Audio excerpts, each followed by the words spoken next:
उत्तराखंड में इस समय बिजली संकट ने सरकार की नींद उड़ा रखी है। राज्य में इस साल बारिश कम होने और गैस से चलने वाले बिजली उत्पादन केंद्रों के बंद होने से राज्य में बिजली संकट गहराता ही जा रहा है। हालांकि राज्य में फिलहाल मार्च तक बिजली संकट टल गया है। दरअसल केंद्र ने अपने गैर आवंटित कोटे से राज्य को 72 लाख यूनिट बिजली दी है, जबकि प्रदेश को 400 मेगावाट 96 लाख यूनिट बिजली की जरूरत है। इसके मद्देनजर मुख्यमंत्री पुष्कर सिंह धामी ने शुक्रवार को केंद्रीय ऊर्जा मंत्री से मुलाकात कर बिजली की किल्लत को लेकर चर्चा की। उम्मीद यही जताई जा रही है कि इस बैठक के बाद राज्य को जो है इससे कुछ फायदा पहुंचेगा और जो बिजली की किल्लत से प्रदेश जूझ रहा है उसमें कुछ राहत राज्य को मिलेगी।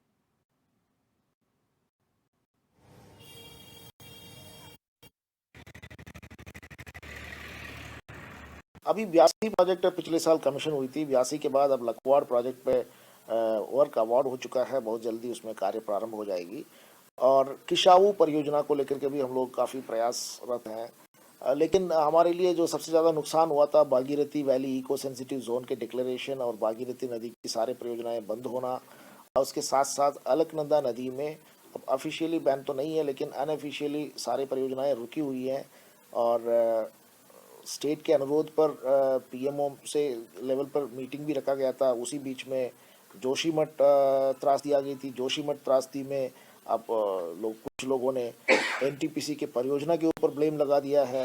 ये सब चीज़ें भी हमारे स्टेट के लिए ओवरऑल नुकसान में जाता है, क्योंकि जो पीएमओ लेवल पे मीटिंग होने जा रही थी वो जोशीमठ त्रासदी के बाद वो मीटिंग जो है पोस्टपोन कर दी गई है। तो इसलिए मैं सभी प्रदेशवासियों से भी अनुरोध करता हूं कि यहाँ जो भी घटनाएं घटती है उसको तुरंत जल विद्युत परियोजना के ऊपर हम लोग ब्लेम न करें और कल को जो है हम लोग प्रदेशवासियों को बिजली देने के पोजीशन में रहेंगे। और इसी खबर पर हमारे संवाददाता रोहित विक्रम सिंह हमारे साथ लाइव जुड़ चुके हैं। रोहित, जो बिजली की किल्लत इस प्रदेश में हो रही है उसको लेकर क्या जानकारी आपके पास है और किस तरीके से इससे निपटने का प्रयास किया जा रहा है?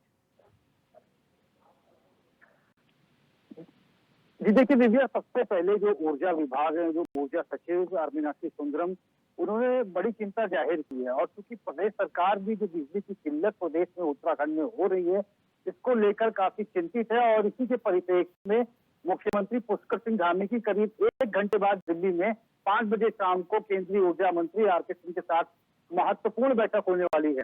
क्योंकि दिव्या, पीएमओ स्तर की एक बैठक जो है हाइड्रो पावर प्रोजेक्ट और तमाम जो विद्युत उत्पादन के संबंध में होने वाली थी जनवरी के प्रथम सप्ताह में, लेकिन जिस तरह से जनवरी में जोशीमठ की आपदा आई और लोगों ने एक तरह से हाहाकार मचाना शुरू कर दिया कि एनटीपीसी की जो जल विद्युत परियोजनाओं का निर्माण कार्य चल रहा है इसकी वजह से भूधसाव हो रहा है। तमाम सोशल मीडिया पर इस प्रकार के पोस्ट किए गए और ये जो पूरा मसला था बैठक का, जो मसौदा तैयार किया गया था पीएमओ के साथ बैठक का ऊर्जा विभाग के परिप्रेक्ष्य में, इस बैठक को स्थगित करना पड़ा। ये भी एक बड़ी वजह मानी जा रही है कि इस समय क्योंकि केंद्र से समन्वय नहीं बन पाया और तमाम जो मंत्री हैं, स्वयं मुख्यमंत्री और तमाम जो आला अधिकारी हैं, सब जोशीमठ की आपदा में लग गए और वहां राहत और बचाव के कार्य शुरू हो गए। और इसी के तहत जो है इस समय उत्तराखंड में भारी बिजली की किल्लत है, क्योंकि प्रदेश सरकार ने स्टॉक व्यवस्था बिजली की चारधाम यात्रा को लेकर और पर्यटन सीजन को लेकर ऊर्जा विभाग को दी और ऊर्जा विभाग के तरफ से भी चारधाम यात्रा जब शुरू होगी और जो पर्यटन सीजन अप्रैल माह के बाद से जब बच्चों की गर्मियों की छुट्टियां हो जाती हैं दिव्या, तो यहाँ पर लाखों की संख्या में उत्तराखंड लोग आते हैं। ऐसे में बिजली की कोई समस्या उस समय ना हो, इसको लेकर जगह जगह रोस्टिंग हो रही है, बिजली की कटौती भी की जा रही है ताकि समय समय पर लोगों को बिजली मुहैया की जा सके और जब चारधाम यात्रा और पर्यटन सीजन शुरू हो तो तमाम जो होटल व्यवसायी है, चारधाम में दर्शन करने वाले श्रद्धालु हैं, इन सभी को दिक्कतें ना आए। ऐसे में चीजों को मैनेज करने के लिए ऊर्जा विभाग के जो तमाम अधिकारी हैं उनको काफी मशक्कत करनी पड़ रही है। अब ऊर्जा सचिव ने ये बात भी कही है क्योंकि जब गर्मी का पीक सीजन शुरू होगा, यानी कि अप्रैल का जो प्रथम सप्ताह होगा, उस समय जो ग्लेशियर हैं वो पिघलना शुरू होंगे और तब जाकर नदियों का फ्लो बढ़ेगा। और ऐसे में उत्तराखंड की जो तमाम नदियों पर जो इस समय पानी का बहाव कम है, वो अप्रैल माह के प्रथम सप्ताह में उसमें तेजी आएगी, जिससे कि जल विद्युत परियोजनाओं में जो कार्य होंगे वो तेजी से हो सकेंगे और विद्युत उत्पादन जो है तब जाकर मैनेज हो सकेगा। जी। हालांकि फिलहाल ये 1-1.5 महीना बहुत ही क्रूशियल है उत्तराखंड के लिहाज से, और क्योंकि यहाँ पर ऊर्जा विभाग के जो उच्च अधिकारी हैं और स्वयं जो ऊर्जा सचिव है आर मीनाक्षी सुंदरम, उन्होंने इस बात को भी इंगित किया है, क्योंकि ये भागीरथी वैली का जो पूरा पोर्शन है इस समय इको सेंसिटिव जोन में आ चुका है। लिहाजा जो परियोजना है रन ऑफ द रिवर तो बनी थी, जो हाइड्रो पावर प्रोजेक्टों का निर्माण हुआ था, जो अच्छी खासी मध्यम स्तर पर बिजली का उत्पादन करते थे, वहां पर इको सेंसिटिव जोन होने की वजह से उनका उत्पादन जो है प्रतिबंधित कर दिया गया है। बिल्कुल। और अलकनंदा वैली और अलकनंदा नदी के ऊपर भी जितनी जल विद्युत परियोजना है उनके ऊपर भी कमोबेश यही स्थिति है, वहां पर भी सारी जल विद्युत परियोजनाओं पर बिल्कुल। कार्य रोहित, ठप मैं है। आपको रोकना चाहूंगी, आऊंगी आपके पास वापस। और कांग्रेस प्रदेश अध्यक्ष करण माहरा हमारे साथ फोन लाइन पर जुड़ चुके हैं। सर, बहुत स्वागत है आपका HNN 24/7 में। जी नमस्कार। जो उत्तराखंड के सामने बिजली का संकट खड़ा हो गया है सर, उसको लेकर क्या कहेंगे? क्योंकि प्रदेश सरकार लगातार डिमांड कर रहे हैं राज्य केंद्र से बिजली के लिए, और लेकिन जो हमारा प्रदेश है वो ऊर्जा प्रदेश के नाम से जाना जाता है, और यहीं जो है सबसे ज्यादा बिजली की किल्लत देखने को मिल रही है। देखिए, टोटल फेलियर है गवर्नमेंट का, और इनके जो आपस में जो इनका कोऑर्डिनेशन होना चाहिए था सेंट्रल गवर्नमेंट के साथ, वो बिल्कुल दिखाई नहीं दे रहा। डबल इंजन की बात करके ये लोग आए थे, और ऐसा नहीं कि ये परिस्थितियां आज ही चेंज हुई कि ग्लेशियर्स कब पिघलेंगे और कब उसमें जो है जल स्तर बढ़ेगा। ये हर साल का कहानी है। लेकिन आप ये भी तो बताएं कि श्रावंती और आल्स जो कंपनीज हैं जिनके संग आपका MOU है गवर्नमेंट का, बिना 1 यूनिट बिजली दिए हुए उनको सैकड़ों करोड़ रुपए की पेमेंट्स हो रही हैं। किसके टाइम का था क्या था वो अलग बात है। आप उनसे गैस से बनने वाली बिजली क्यों नहीं ले रहे हैं? क्यों आप वेट कर रहे हैं उस चीज का? और आपने अधिभार लगा दिया, जो है कॉमर्शियल बिजली जो लोग यूज करते हैं उन पर आपने अधिभार लगाया है।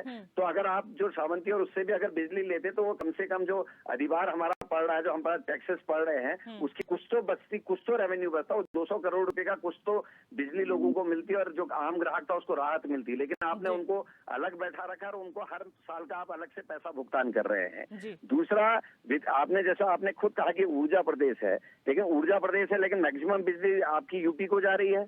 क्यों आपने उस पर बात नहीं करते? आप कह रहे हैं कि हमारा और यूपी की बातचीत होगी, बड़ा भाई और छोटा भाई हैं, और दोनों जगह भारतीय जनता पार्टी की गवर्नमेंट है। आखिर कर क्या रही गवर्नमेंट? आज तक जो हमारे समझौते थे उन पर बातचीत करके अपना हिस्सा अधिक क्यों नहीं बढ़ा रहे हैं? हमारी जमीन में डैम, हमारे लोगों की जो है काश्तकारी की जमीनें डूबी हैं, हमारे लोगों की भूमियां दरक रही हैं। टिहरी में आप देख ही रहे हैं आजकल आंदोलन चल रहा है, उनके लोगों के मकान टूट रहे हैं। आखिर मिल क्या रहा हमको? तो ये सारी चीजें जिसकी जिम्मेदारी गवर्नमेंट की है, और गवर्नमेंट को इस पर ध्यान देना चाहिए। और उसी तरीके से गढ़वाल में चलिए ठीक है, स्नो फेड रिवर्स है, लेकिन कुमाऊं रीजन में तो रेन फेड रिवर्स है, या स्रोतों पर डिपेंड होने वाली रिवर्स है।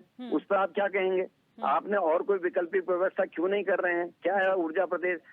हेमवती नंदन बहुगुणा जी अविभाजित उत्तर प्रदेश में MOU करके गए थे, जियो करके गए थे कि 3000 फीट से ऊपर की जो एरियाज हैं पहाड़ की, क्योंकि वो पर्यावरण को बचाते हैं, उनकी यहाँ विद्युत कटौती नहीं होगी, किसी किस्म की रोस्टिंग नहीं होगी, आप उसका भी पालन नहीं कर रहे हैं। तो ये गलत है। और क्योंकि डबल इंजन की सरकार है, इनको सेंटर से अगर मांगने में इतनी दिक्कत आ रही तो फिर इसके लिए तो और लोग क्या कर सकते हैं? और श्रावंती और आल्स के बारे में क्या कहना है भाई साहब का या बीजेपी वालों का, वो भी बताएं।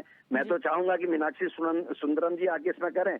मैं बहुत जल्दी अभी विधानसभा सत्र के बाद इसमें पूरे कागजात के साथ एक प्रेस भी करने वाला हूँ।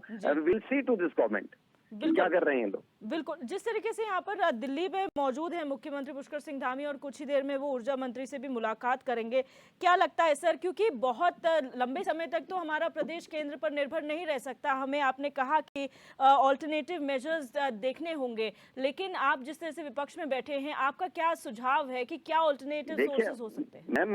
मैंने एक सुझाव दिया जिससे कई चीजें सॉल्व हो सकती है। अल्फा और श्रावंती जो ये 2 कंपनीज हैं, इनके संग MOU था, और ये MOU साइन हुआ था 5000 या 10,000, मतलब 5 करोड़ या 10 करोड़ से।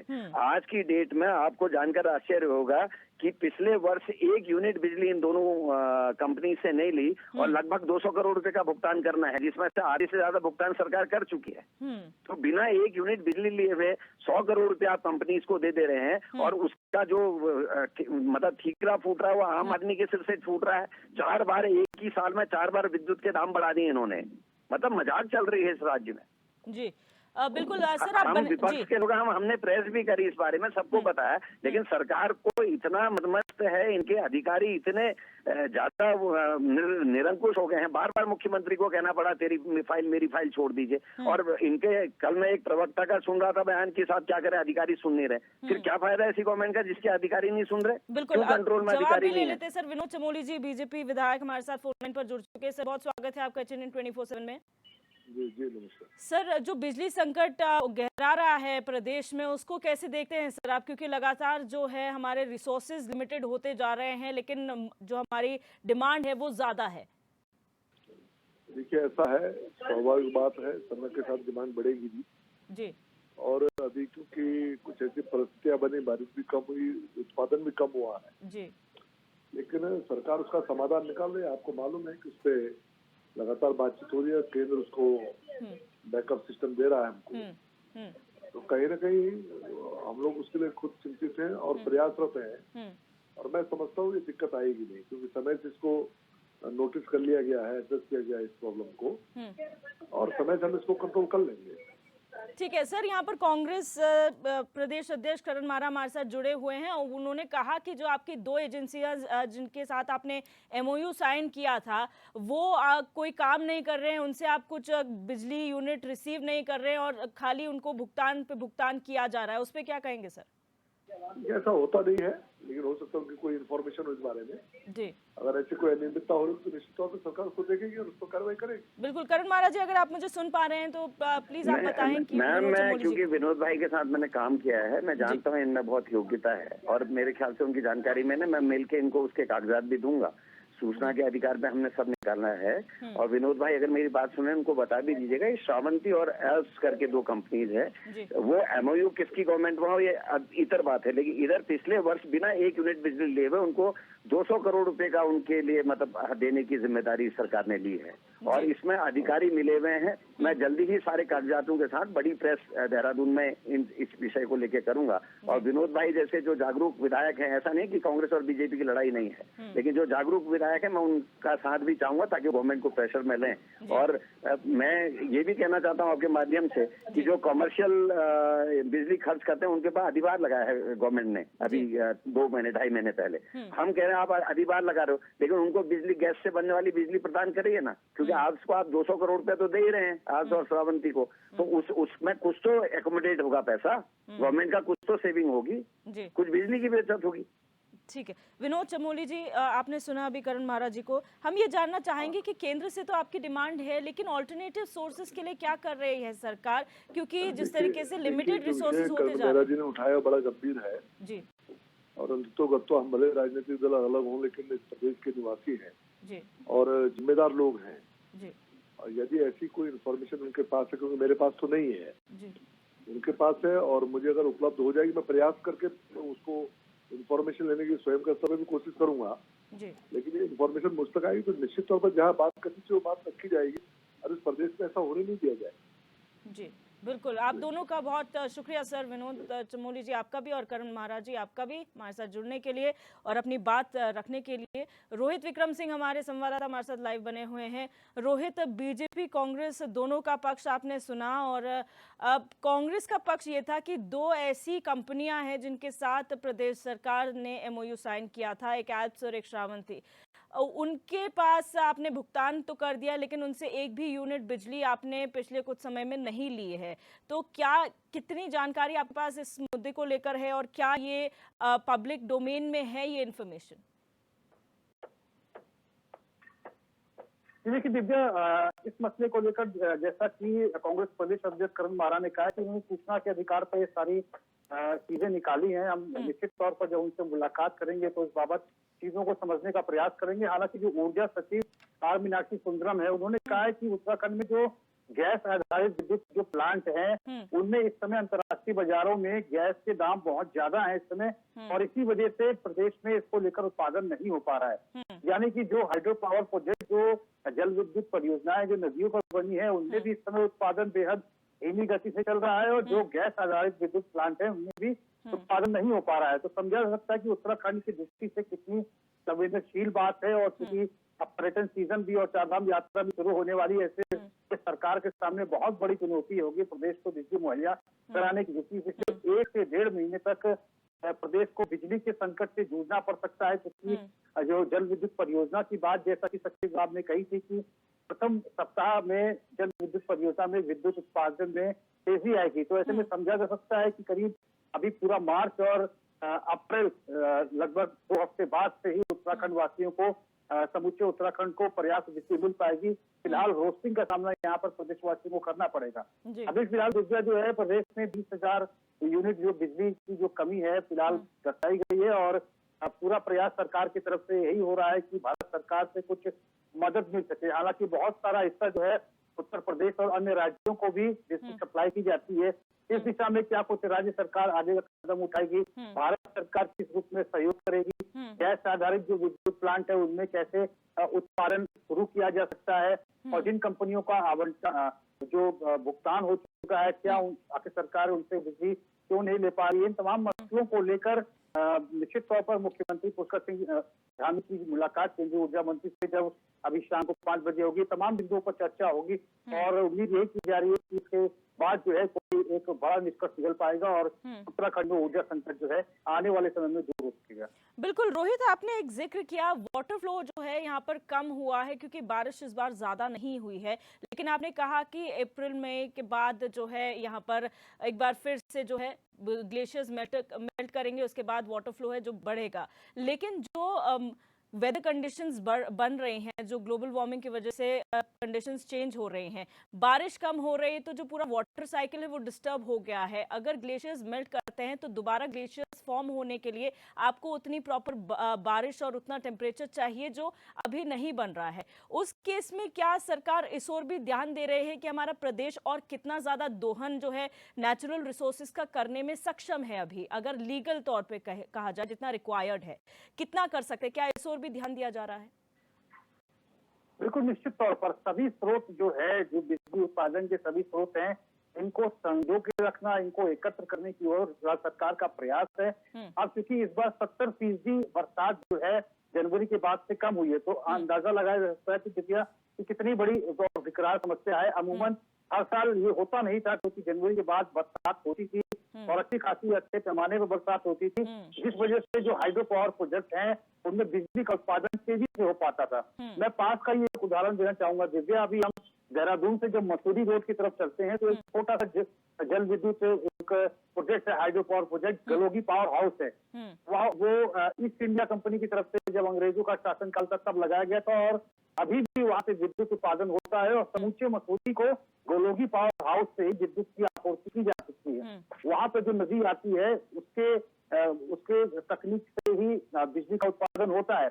वहाँ पर भी पानी का जो स्रोत है, स्रोत जब सूखने लगेंगे और पानी का जो बहाव कम हो जाएगा तो निश्चित तौर पर समझा जा सकता है कि जितने पैमाने पर और जितनी मात्रा में बिजली उत्पादन होता था उतना बिजली उत्पादन नहीं हो पाएगा। तो ऐसे में तमाम चीजों को, ये तो छोटे जल विद्युत परियोजना की बात थी, जो बड़े बड़े जल विद्युत परियोजना है। हालांकि यहाँ पर सचिव जो मीनाक्षी सुंदरम है उन्होंने एक बात साफ कही है कि अभी 82 जल विद्युत परियोजना पे काम शुरू हुआ है, लखवाड़ जल विद्युत परियोजना पर भी काम शुरू होने वाला और 300 मेगावाट की जल विद्युत परियोजना है और हिमाचल और उत्तराखंड में साझेदारी से जो किसाऊ जल विद्युत परियोजना है इस पर भी जल्द ही विद्युत उत्पादन शुरू होने वाला है। तो पूरा प्रयास हो रहा है कि जो जल विद्युत परियोजनाएं फिलहाल उत्पादन नहीं कर पा रही हैं उनको जल्दी से जल्दी राज्य सरकार के द्वारा उन पर उत्पादन शुरू किया जाए। जहाँ जहाँ पानी के स्रोत हैं, जहाँ पे नदियां बह रही हैं और तकनीक का इस्तेमाल करके किस रूप में विद्युत उत्पादन किया जाता है, इन तमाम मसलों को लेकर शासन स्तर से, सरकार के स्तर से पूरा प्रयास हो रहा है और उचित मार्गदर्शन देने के लिए मुख्यमंत्री पुष्कर सिंह धामी खुद भारत सरकार में मंत्री जो केंद्रीय ऊर्जा मंत्री हैं आर.के. सिंह के समक्ष आज बैठेंगे और उनसे जानने का प्रयास करेंगे कि आखिर किस रूप में उत्तराखंड में बिजली की जो संकट है उसको दूर किया जा सकता है और विद्युत का उत्पादन बढ़ाया जा सकता है। बिल्कुल। और एक आखिरी बात ये जानना चाहूंगी रोहित कि जनरली जब इस तरीके से किल्लत जो है बिजली की हो या किसी भी उसकी हो तो रोस्टर जारी किया जाता है, लेकिन क्या इस बार वो रोस्टर जारी किया गया है अभी तक? क्योंकि मार्च में ये अनुमान लगाया गया था, हालांकि अभी कुछ ऐसा खबर है कि कुछ % जो है बिजली यूनिट दिया गया है केंद्र की तरफ से, तो क्या अभी रोस्टर जारी हो चुका है? देखिए दिव्या, फिलहाल अभी रोस्टिंग की प्रक्रिया जारी नहीं हुई है और अमूमन हम देखते हैं कि जब अप्रैल माह का समय आता है और हर वर्ष जब बिजली का संकट होता है तब रोस्टिंग होती है। खास तौर पर ग्रामीण क्षेत्रों में रोस्टिंग होती है, इंडस्ट्रियल एरिया में भी रोस्टिंग करनी पड़ती है, रिहायशी इलाकों में भी रोस्टिंग करनी पड़ती है, जिससे व्यापारियों को और जो विद्युत पर निर्भर जो कारोबारी हैं उनको खासी मशक्कत करनी पड़ती है। जिनके फैब्रिकेशन के काम है बड़े स्तर पर, उनको दिक्कतों का सामना कर पड़ता है और कहीं ना कहीं जो व्यापार है वो भी प्रभावित होता है। लेकिन फिलहाल रोस्टिंग की प्रक्रिया और इस प्रकार के निर्देश जो है ऊर्जा निगम के अधिकारियों की तरफ से नहीं आए हैं। हालांकि अगर इस समस्या का समाधान अगर आज मुख्यमंत्री और भारत सरकार में मंत्री के समक्ष जब बैठक होगी, क्या कुछ इसका समाधान निकलता है, क्या निर्देश प्राप्त होते हैं, किस रूप में उत्तराखंड में बिजली को एकत्र किया जा सकता है, गैस के जो प्लांट है, जो गैस से आधारित विद्युत उत्पादन होता है, उनमें किस तरह से अब उत्पादन किया जा सकता है, कैसे सरकार, भारत सरकार से कोई फंडिंग होती है ताकि जो गैस से आधारित जो विद्युत प्लांट है उस पर उत्पादन शुरू किया जा सकता है। इन तमाम मसलों को लेकर निश्चित तौर पर केंद्रीय ऊर्जा मंत्री से निर्देश प्राप्त होगा मुख्यमंत्री को और हो सकता है भारत सरकार की तरफ से कुछ फंडिंग भी राज्य सरकार को की जा सके ताकि जो तमाम समस्याएं आ रही हैं इनका निवारण हो सके। बिल्कुल रोहित, बहुत शुक्रिया हमारे साथ जुड़ने के लिए और तमाम जानकारी साझा करने के लिए।